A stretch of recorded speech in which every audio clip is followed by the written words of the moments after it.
everybody. Welcome to We Are Southlands. What episode are we at now? Nine. Episode 9. Welcome to episode 9, where we feature our good friend Kristine Nethers. Welcome, Kristine. Yeah, thank you. Thanks for having me. Yeah. So we're gonna talk a little bit about your story.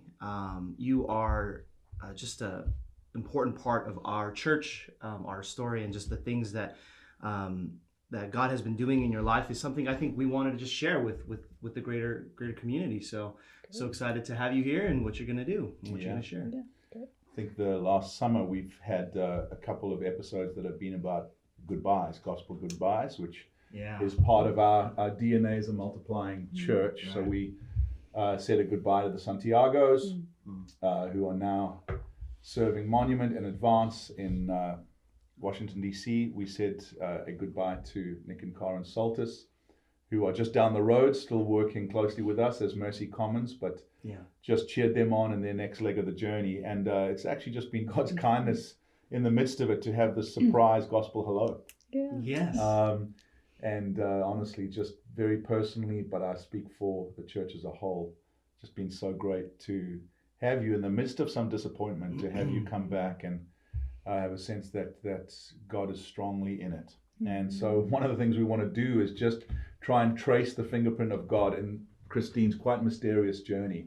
Because as many of you know, she's had just this long-term call to serve Jesus and his church in Australia.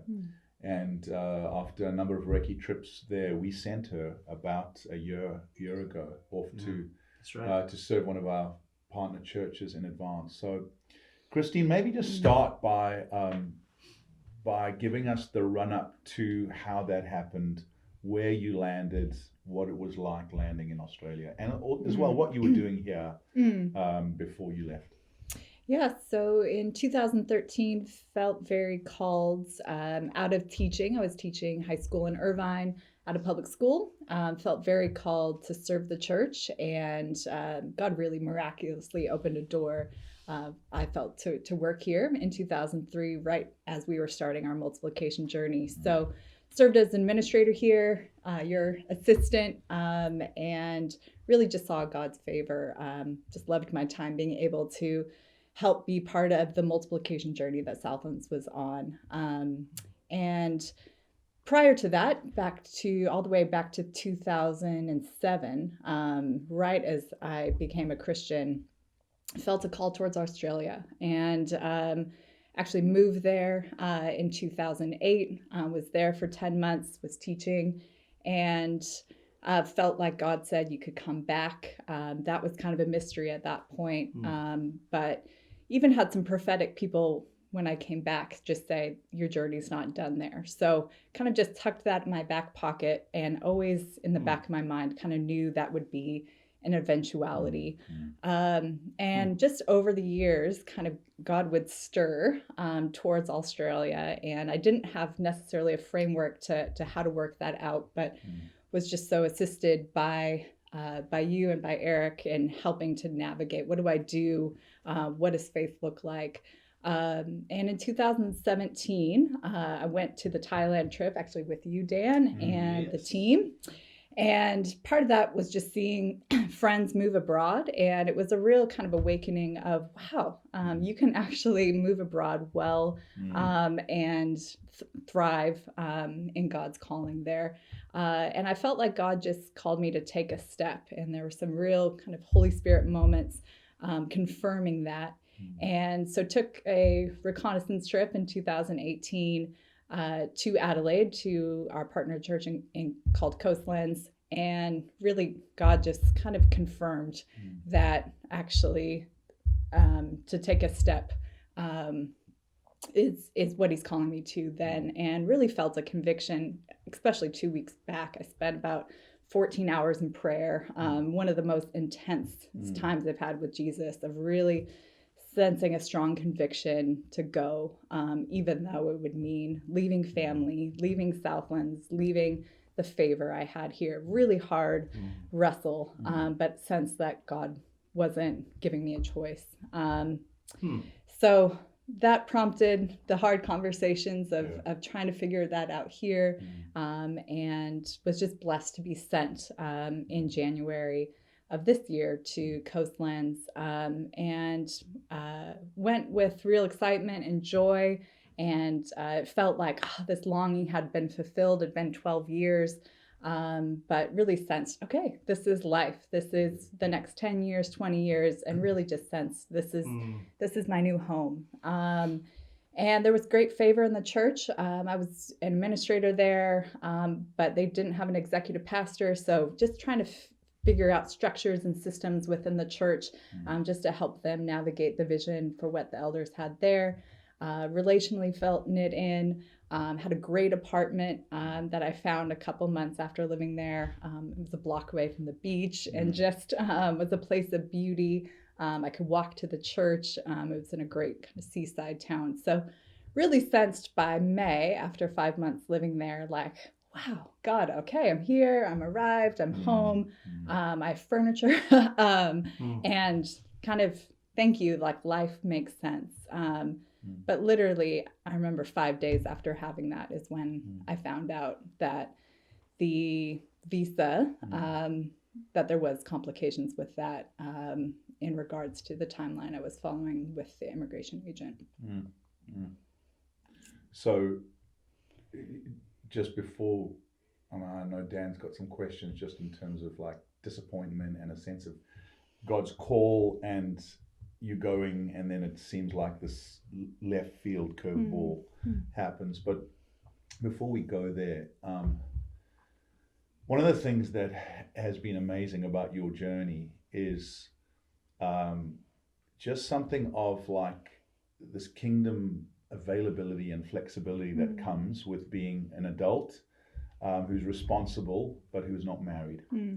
And I just want to explore that with you for a little bit, because I think often in churches there's a sense of, because we are honoring marriage, there's a sense that singles get of like, well, one day when you get married, then you will be like fulfilling God's call on your life, you know, so like until then your call is put on hold. Whereas actually Paul, the apostle, is like the exact opposite. He's like, no, I mean, if you're burning with passion, get married. But man, if you're single, you can actually give yourself to the kingdom in a more unbridled way, you know. And so just talk to us about the fact that, well, just why don't you describe to us about what it is to have family connection and responsibility, but actually to be able to say, I'm not really responsible for anyone ultimately.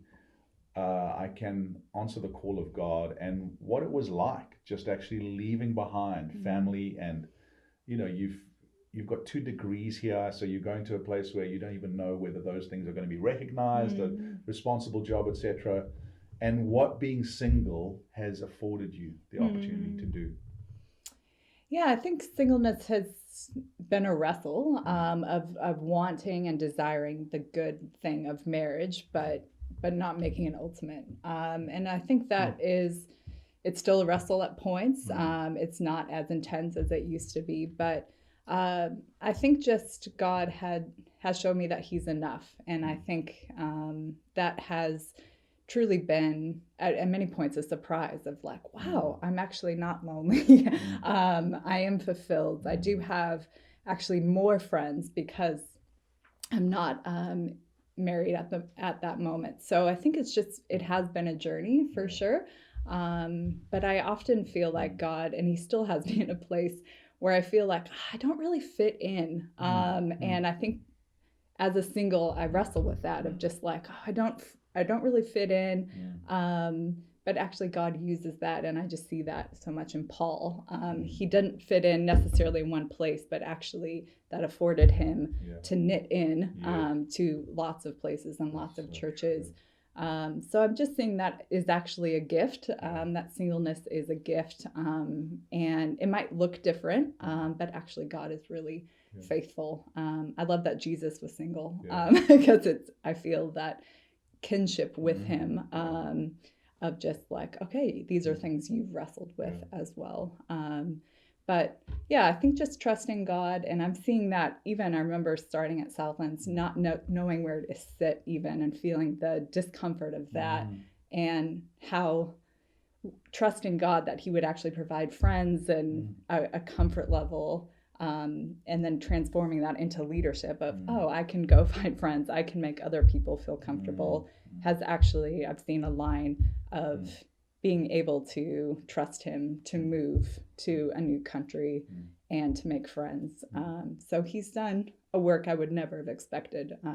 I wouldn't consider myself a natural leader, but I think just learning to trust Him and bringing my discomfort to Him, He's allowed me to actually be a leader and take initiative, and see the needs in others and actually how I can help. Yeah. You know, like you mentioned our 2017 trip to Thailand, and our friends Daniel and Marsha, you and their family, and a bunch of others who went to Thailand, and and then like even like hearing your story of like, okay, I feel called to go to Australia in this case. I think there's a lot of us who desire that same sense of like clarity and purpose when it comes to calling. So I just wonder, how are you so sure? You said it like a minute ago, that God gave me no other choice. And I would love that. I would be so down if God was just like, or you know, that whole like lay out a fleece, and like if that actually could happen for me, that would be fantastic, because then it's just a matter of obedience, which is a whole other thing. But how did you know for sure that that you were called in that way?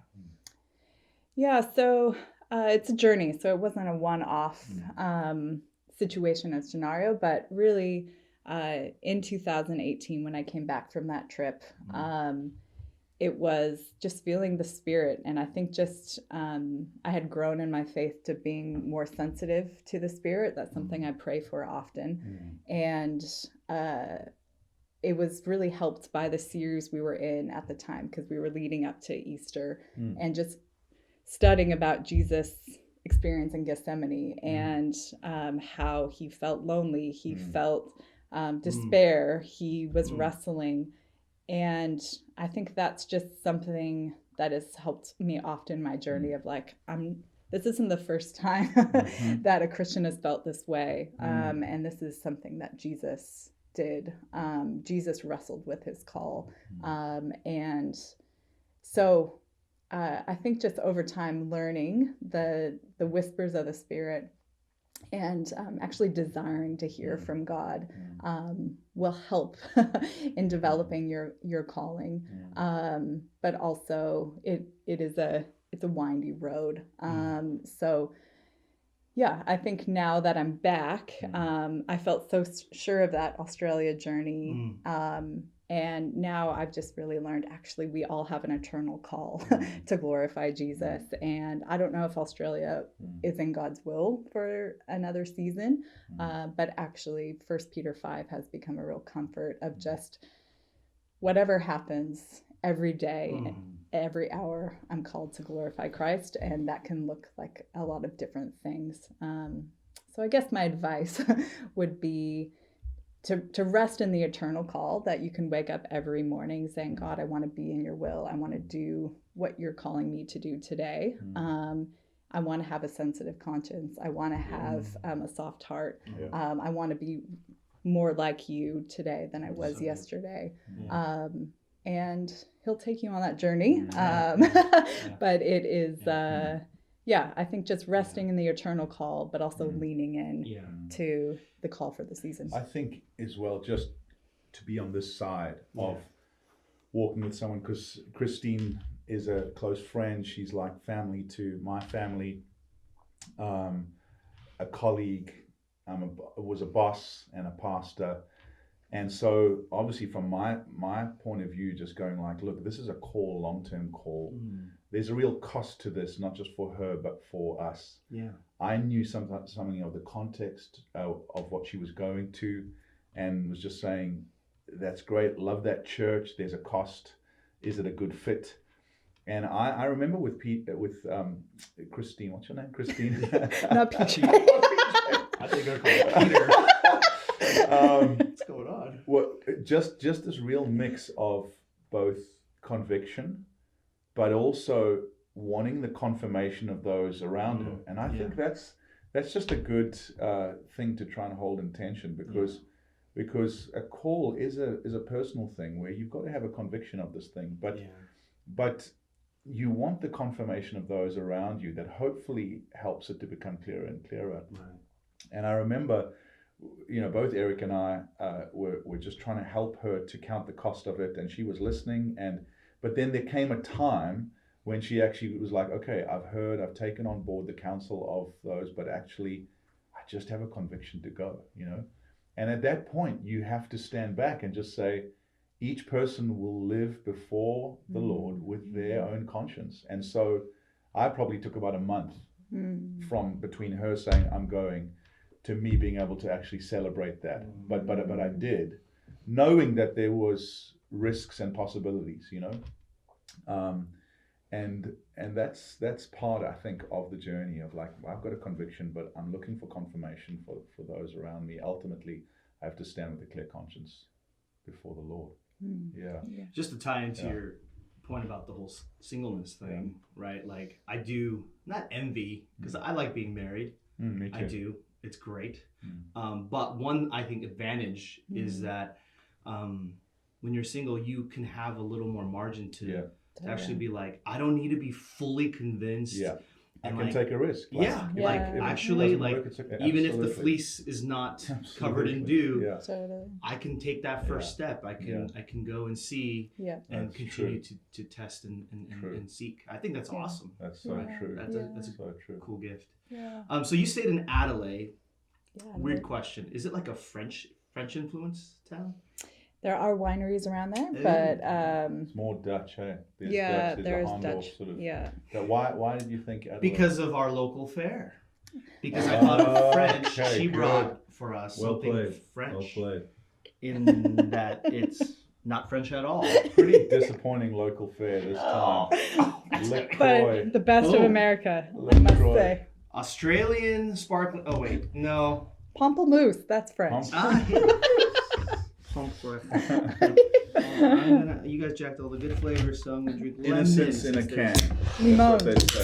Innocence in a can. Good Cheers. stuff. Cheers, And it's not LaCroix, it's LaCroix. Thank you. Get it right. Get it right, Dan. I actually love sparkling water too, and I drink it often.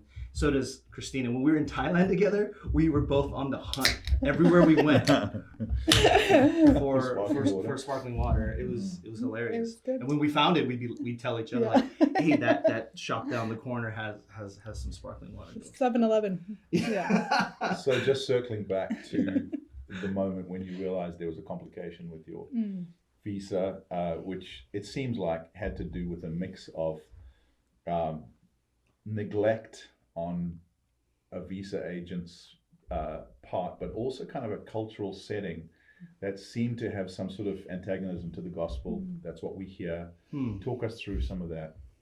Yeah, so when I did get the news, it was essentially I was following with due diligence the immigration agent's timeline, and basically what had happened is the timeline he set me on, basically I was without a visa for 34 days unknowingly when we were first alerted. So that's really problematic, and I get why that law is in place, but it was difficult to get any answers.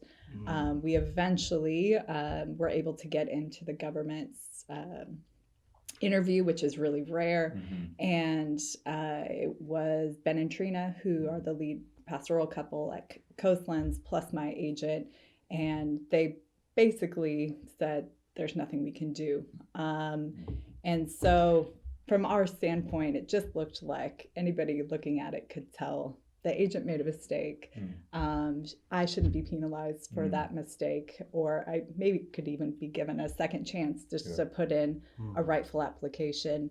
So it was just it was a really hard time to figure out, God, where are you in this? Because I was trying to do due diligence. I thought having an agent would make the whole process much more clean and clear, but it just seemed unjust and unfair that I had to leave the country without ever knowing if I'd be allowed to come back, just because of the error of my agent.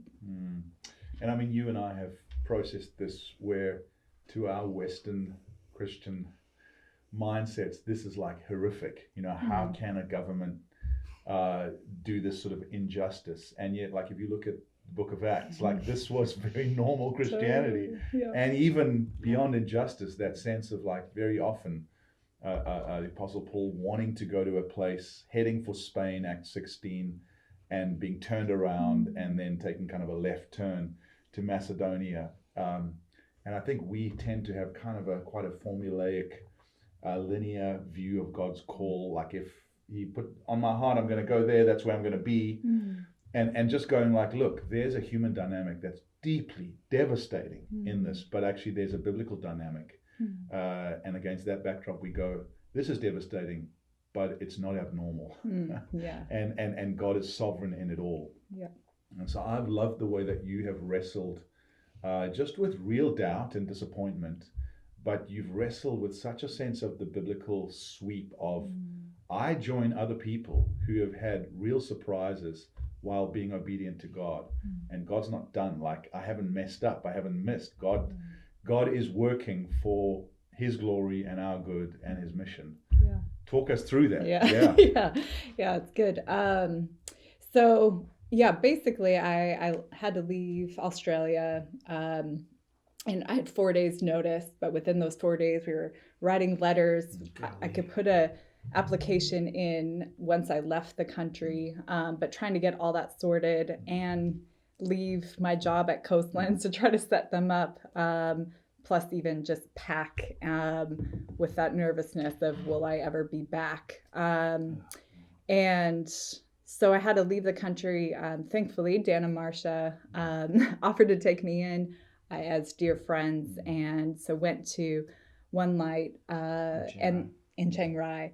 And that's where my deep wrestles were. I mean, I was wrestling as soon as I heard the news back in May, but really Thailand was where it was actualizing that I felt stripped of my country, my home, that sense of calling around Australia, my job, my clothes. And I just remember walking out outside a couple days later, and it was the first time I could actually physically process, whoa, I'm in Thailand. Wow. And it was like, really, I had nothing, Jesus. And even my debit card had expired. And so my mom was going to ship one to me in Australia, but it's like, I don't even have access to cash. And just like, whoa, I'm stripped of everything. And then I saw the new application through email come in, and it said stateless person. And I was like, whoa, like I've lost my country. Like, how did I end up here?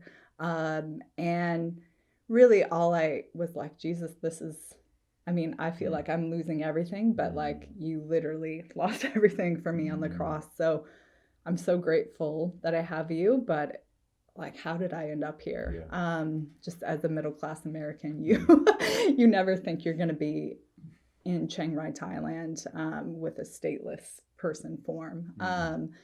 And that wrestle did take, several weeks of really hardship. One day I was processing in Dan and Marcia's house and just like weeping like so loud that Dan's like, are you okay? And it was like, wow, I'm at really the limit of myself. And really for the first time, like, God, are you in control? Because this feels out of control and like the enemy's winning here. But First Peter really became a solace to me. And First Peter 4 just talks about, do not be surprised at the fiery trial that you're in. And it goes on to talk about suffering. But in the middle of that, it talks about leaders and elders. And it really seemed like that letter was trying to address leaders who were feeling this first as a way to equip their people for living in exile. And I think that book really became such a solace of like, oh, okay, I'm not the only one. And actually, God, this is your pattern, as you say, just to equip your people and to build in leadership in me. And again, I never kind of lean into leadership or aspire to leadership. And I always have those doubts of like, I'm single, I'm a woman, I don't necessarily fit in. But actually, God, you're doing something in me. And that really gave me hope of when kind of everything was stripped, I could see the biblical pattern of Jesus, that he was stripped. It looked like the end, it looked like death, but actually God did so much more through resurrection life. But yeah, just trusting in that of if I don't have the resurrection, I have nothing because I have no hope. But I never thought I would get quite to that limit to learn that lesson so impactful. Yeah, it's been interesting for me. I'm a son of an immigrant. My family, we were foreigners growing up. Alan and his family are naturalized immigrants.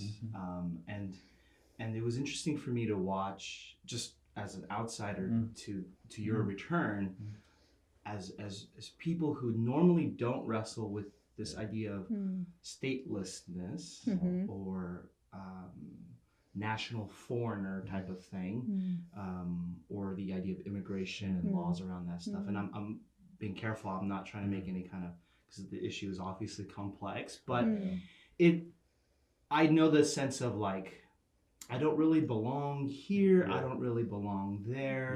Where do I belong? And I think that sometimes what happens, and maybe some of you guys could to relate to that. And I think what's hard for us to relate to maybe is this story of like going to Australia, right? And because none of us have had that call or experience, or being kicked out of the country because of your illegal status. Like those are things that we don't normally probably go through. But I would assume, just because I've had somewhat close interaction with this topic, like a sense of injustice, and a sense of suffering in that. While you were in Thailand, I know you talked about it. I would love it if you can kind of just highlight that idea of like, man, this isn't right. Like, this isn't right. This isn't fair. How did you kind of work that out with God? Yeah, certainly there were many tears, but I think just God really broke any kind of entitlement that I might have, and I think I had time. I kind of knew my job while I was in Thailand was to wrestle with these major foundations of our faith, and just to say, actually, Jesus, if anyone could get out of suffering, you should have been entitled to. You were perfectly righteous, and you were completely in the Father's will, but yet you still suffered. And so I think for me that really was what sunk in deeply through this wrestle, was actually because I'm a Christian, it doesn't mean I should get out of suffering or shouldn't suffer injustice. It's probably the opposite. As Christians, we go into places behind enemy territory, and the world does impact us, but actually our hope is not in the world's justice, it's in godly justice. So I'm not saying that was an easy process to get to, but I think Jesus really helped me to see him, and actually, yes, I have suffered injustice at the hand of somebody's mistake, but actually I can't trust in that agent fully, but I have to trust that whatever God is doing, he's bigger and behind it all, and will work out redemption. And just seeing the pattern of the cross and the resurrection, it became so clear. So good. The paradox of it as well is you were stripped away of so much, not just your visa, but a job. I know how much money you lost in the process, sense of call, and yet the paradox is you came back richer in faith, richer in experience, larger in authority, and have actually come back into a role that you wouldn't have been in if you hadn't done that. Absolutely. And that's the thing that we celebrate. We, you know, hindsight is 2020, and we're still trying to work it out. There's still a sense of mystery, but just starting to see the sovereign God's jigsaw puzzles come together. So you've come back, you've got a new role, although the only thing that you still do is my admin, which, as we joked, is like trying to put a spine into a jellyfish, adminning me. But for her sins, she's admin. But I'm grateful for that. But just describe your role, because it's a larger role in many ways. Yeah, it's such a gift. Again, I came back not expecting, not really knowing, but just so grateful to Southlands, not only to embrace me back so warmly, but also just that there's a role for me here. And I feel like it is such a gift because it uses my experience of the past and love for the local church, but also this new perspective that I have and the new things I've learned kind of working with Coastlands in Australia and One Light in Thailand, of really seeing just the beauty of the church in its different forms in different nations and around the Southlands. So my new role is working with Manna churches. So Southlands has a grant available for local churches for their mercy and justice initiatives. So Southlands has the opportunity to partner with about 30 churches. It'll be 30 next year, Yeah, 30 churches. Wow. So just wonderful to be able to partner with different churches, different denominations, and really just seeing the kingdom extend through that. And then also just working with our advanced partnerships. When I was away, it was just such a relief to be able to call Alan and Renelle when I received news that the second application was denied, a 3-year ban was still in place, and just to know the gift of family across the world, true family, and mothers and fathers in the faith that you can say, I'm in trouble. And just to hear you say, come home, we'll make a way for you to come home. And knowing, actually, I want all churches to experience that mothering and fathering. It's so good. And we probably haven't done due justice to Coastlands and One Light in this interview of just what incredible churches they are, how good they were to Kristine, and just our love for this global partnership that we have.